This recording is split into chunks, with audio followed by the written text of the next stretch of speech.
আপোনালোকে চাইছে ইয়াতকৈ এটা সৰু কথা ক'লেও মিয়াসকলক এনকাউণ্টাৰ কৰা হ'লেহেঁতেন বা আইনগতভাৱে তেখেতৰ বিৰুদ্ধে বিহিত ব্যৱস্থা গ্ৰহণ কৰিলেহেঁতেন। কিন্তু শৃংখল চলিহা নামৰ সদায় অপ্ৰাসংগিক অমানৱীয় অসাংবিধানিক কথা বাৰ্তাবিলাক কৈ থাকে। তেখেতৰ ওচৰত AK-47 তুলি দিব লাগে, তথাপিও প্ৰশাসনে তেখেতক গ্ৰেপ্তাৰ কৰা নহয়। কাৰণ শৃংখল চলিহাক চৰকাৰে ব্যৱহাৰ কৰি আহিছে যে অসমত এটা অশান্তি বিৰাজ কৰক, এটা অশান্তিৰ সৃষ্টি কৰক, তাৰে কামনা কৰি আছে। যাৰ কাৰণে শৃংখল চলিহা এই অসাংবিধানিক কথা কোৱা সত্ত্বেও তেখেতক গ্ৰেপ্তাৰ কৰা নহল। আমি আজিও এই সংবাদ মেলৰ জৰিয়তে আমি প্ৰশাসনক দাবী জনাইছো যে সুমোটো কেছ ৰুজু কৰি শৃংখল চলিহাক এই উচতনিমূলক মন্তব্য দিয়াৰ বিৰুদ্ধে তেখেতৰ বিৰুদ্ধে আইনগত ব্যৱস্থা গ্ৰহণ কৰিব লাগে। এইখিনি আমি প্ৰশাসনক দাবী উত্থাপন কৰিছো।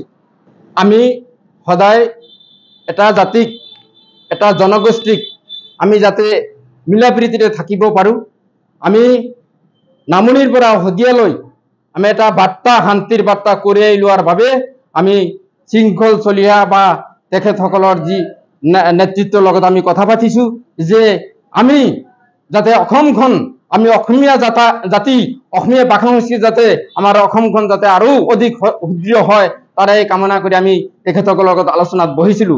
আমি আমাৰ শান্তিৰ বাৰ্তা, আমি কেতিয়াও বিতৰ্ক, আমি কেতিয়াও বিশৃংখল কথা বাৰ্তা আমি ক'ব নিবিচাৰো। আমি সেই কথাই আহ্বান কৰিছিলো যে শৃংখল চলিহা আপুনি আমাৰ মাজত আহক, আমাৰ মাজত যিখিনি ভুল বুজাবুজি আছে, আমাৰ মাজত যিখিনি কৰিবলগীয়া আছে আমি একেলগে কৰো। গতিকে তেখেতৰ ৰাজনৈতিক আচলতে শৃংখল চলিহা ৰাজনৈতিক ষড়যন্ত্ৰৰ বলিও হ'ব পাৰে, আৰু সেই ৰাজনৈতিক ষড়যন্ত্ৰৰ ৰাজনৈতিক মুনাফাৰ বাবে এই শৃংখল চলিহা সদায় বিশৃংখল কথাবোৰ কোৱা দেখা স্পষ্ট হৈছে। গতিকে শৃংখল চলিহা এই ক্ষেত্ৰত সাৱধান থাকিব লাগে যে মিয়াসকলক অসমীয়া জাতিৰ পৰা কেতিয়াও আপোনাৰ ষড়যন্ত্ৰ সফল হ'ব নোৱাৰে।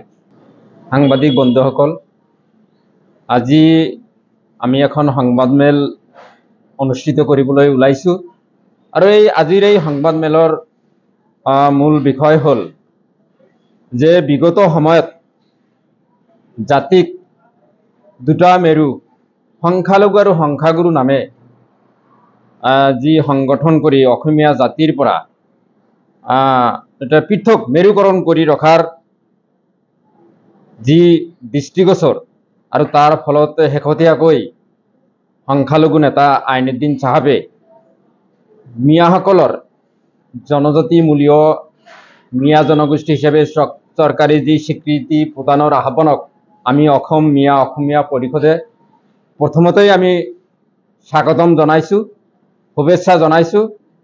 ইয়াৰ গইনালৈ যিসকল জাতীয়তাবাদী একাংশ তথাকথিত নেতাসকলে, অৰ্থাৎ যিসকল একাংশ বিদেশীমূলীয় নেতাসকলে মিয়াৰ বিৰুদ্ধে যুদ্ধ ঘোষণা কৰিবলৈ ওলাইছে, আমি যুদ্ধ ঘোষণা বিচৰা নাই, আমি সম্প্ৰীতিহে অটুট ৰাখিবলৈ বিচাৰিছো। আমি বিগত 30টা বছৰে অসমীয়া পৰিষদ জন্ম দি আমি বিভিন্ন জাতি জনগোষ্ঠীৰ লগত সম্প্ৰীতি ৰক্ষাৰ ক্ষেত্ৰত আমি বিভিন্ন সময়ত অনুষ্ঠান প্ৰতিষ্ঠান, বিভিন্ন ঘাত প্ৰতিঘাতৰ মাজত আমি বিভিন্ন জাতীয়তাবাদী নেতা, অসমৰ বুদ্ধিজীৱী সাহিত্যিকসকলক মাতি আমি এখন সম্প্ৰীতিৰ অসম গঢ়িব লাগে তাৰে আহ্বান ৰাখি আহিছো।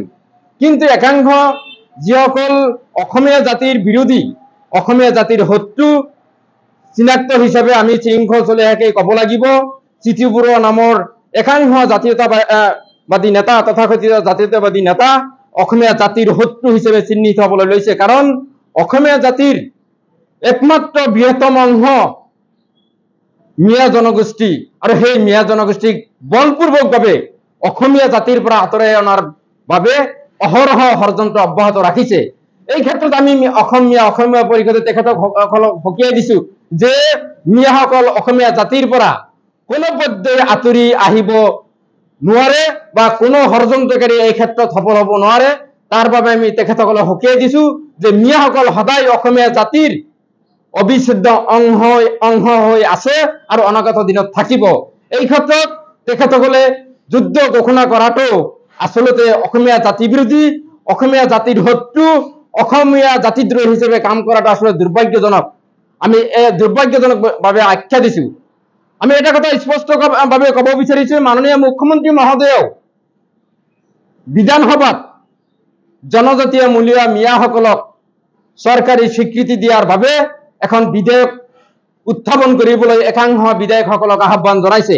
আৰু সেই তাৰ পিছৰ পৰাই মিয়াসকলৰ যি জনপ্ৰিয়তা, মিয়া জনগোষ্ঠীৰ আচলতে চৰকাৰী স্বীকৃতিৰ বাবে যে গ্ৰহণযোগ্যতা আছে, এই ক্ষেত্ৰ অসমবাসীৰ যথাৰ্থে স্পষ্ট হৈছে আৰু ইয়াৰ জনপ্ৰিয়তাটো প্ৰাসংগিকতাটো ইতিমধ্যে স্পষ্ট হৈছে। গতিকে আমি শেহতীয়াভাৱে যিসকল আইনুদ্দিনৰ যি আহ্বান, সংখ্যালঘুতা আইনুদ্দিনৰ আহ্বানৰ যি মিয়া জনগোষ্ঠীক স্বীকৃতি প্ৰদান কৰিব লাগে, এই আহ্বানক লৈ যিসকলে যুদ্ধ ঘোষণা কৰিছে তেখেতসকল আচলতে ইয়াৰ পৰা আঁতৰি থাকিব লাগে। আমি মিয়াসকলক আহ্বান জনাম, আমি মিয়া সমাজক আহ্বান জনাম, আমি সেই সংগ্ৰাম কৰিম, কলমৰ সংগ্ৰাম। আমি সেই সংগ্ৰাম কৰিম যি সংগ্ৰামে জাতিক আগুৱাই লৈ যাব পাৰে। আমি সেই সংগ্ৰাম কৰিম যি শিক্ষাই জাতিৰ মেৰুদণ্ড হিচাপে নিজক প্ৰতিষ্ঠা কৰাৰ লগতে অসমীয়া জাতিক প্ৰতিষ্ঠিত কৰিব পাৰে। সেই সংগ্ৰাম আমি অসমীয়া সমাজক বা মিয়া সমাজক আমি আন্তৰিকভাৱে আহ্বান কৰিম। আমি যুদ্ধ ঘোষণা কৰিব নালাগে, আমি কলমৰ সংগ্ৰাম কৰিম, আমি শিক্ষাৰ সংগ্ৰাম কৰিম। আমি যি সংস্কৃতি, মিলাপ্ৰীতি যি সংস্কৃতি, আমি এই সংস্কৃতি ৰক্ষাৰ ক্ষেত্ৰত সেই সংগ্ৰাম আমি কৰিম। আমি কোনো অপসংস্কৃতি বা আমি যি অপশক্তি আছে অসমীয়া জাতি বিৰোধী, সেই অপশক্তিৰ বিৰুদ্ধে সেই সংগ্ৰাম কৰিম। আমি কিন্তু অসমীয়া জাতিৰ বিৰুদ্ধে, অসমীয়া জাতিক ক্ষতি হ'ব পৰা কোনো কামকেই আমি কোনো পৰ্যায়ে মিয়া পৰিষদে সমৰ্থন নকৰে। গতিকে আমি পুনৰবাৰ আহ্বান কৰিছো মিয়া সমাজক যে কোনো জাতীয়তা বিৰোধী, কোনো জাতিৰ শত্ৰুৰ কোনো উচতনিমূলক মন্তব্য যাতে আমি গুৰুত্ব দিব নালাগে। কাৰণ আমি নিজৰ কাম কৰিব লাগিব। আমি বিগত দিনত অসম ভূখণ্ডক আমি ৰক্ষা কৰিছো। অসমীয়া ভাষা সংস্কৃতি যদি 31% পৰা 62% আমি মিয়াসকলেহে বৃদ্ধি কৰিছো। গতিকে আমাৰ মিয়াসকলৰ অতুলনীয় অৱদান আছে এই অসমীয়া জাতি, অসমীয়া ভাষা সংস্কৃতি ৰক্ষাৰ ক্ষেত্ৰত, অসম ৰক্ষাৰ ক্ষেত্ৰত, অসম কৰাৰ ক্ষেত্ৰত। মিয়াসকল অসমৰ আৱৰ্জনা নহয়, মিয়াসকল অসমৰ হাবি জংগল পিটনি চাফা কৰি অসমখন পৰিষ্কাৰ কৰিছে, অসম নিৰ্মাণ কৰিছে। অসমৰ গুৱাহাটীত চাব, যিকোনো উদ্যোগত চাব, যিকোনো বিল্ডিং চাব, মিয়াসকলে নিৰ্মাণ কৰিছে। মিয়াসকল কোনো পৰ্যায়ে অসমীয়া জাতিৰ শত্ৰু নহয়। অসমীয়া জাতিৰ ক্ষতি হ'ব পৰা কোনো কাম মিয়াসকলে বিগত সময়ত কৰা নাই, অনাগত দিনতো নকৰে। যিসকলে অসমীয়া জাতিৰ শত্ৰু তেখেতসকলে এইবোৰ ষড়যন্ত্ৰ অব্যাহত ৰাখিছে, তেখেতসকলেও সাৱধান থকা উচিত। যিসকল অসমীয়া প্ৰেমী, অসমীয়া জাতি প্ৰেমী, তেখেতসকলে কিন্তু এইসকল উদণ্ড যুৱকৰ কথাত এতিয়ালৈকে কাণ দিয়া নাই, যাৰ বাবে এতিয়াও অসমখন শান্ত হৈ আছে। গতিকে আমি পুনৰ আহ্বান কৰিম, যিসকল অসমক ভাল পায়, যিসকল অসমীয়া প্ৰেমী, এই অসমীয়া শত্ৰু, অসমীয়া জাতিৰ শত্ৰু কথা বাৰ্তা এইবিলাক আচলতে নিজেই এদিন ধ্বংস হ'ব। গতিকে আমি সাৱধান থকা উচিত। এই শত্ৰুসকলৰ পৰা, এই জাতিদ্ৰোহীসকলৰ পৰা আমি সদায় আঁতৰত থাকিম। গতিকে আমি যুদ্ধৰ পৰা সদায় যুদ্ধ কামনা নকৰো, আমি শান্তি কামনা কৰো। এইখিনি কৈয়ে আমি আজিৰ এই সংবাদ মেলত পুনৰ অসমীয়া জাতিক আমি ঐক্যবদ্ধভাৱে আমি অসমীয়া জাতি আৰু শক্তিশালী কেনেকৈ কৰিব পাৰো তাৰে আমি সংগ্ৰাম কৰিম। এইখিনি আমাৰ অসমীয়া পৰিষদৰ পৰা আহ্বান থাকিব।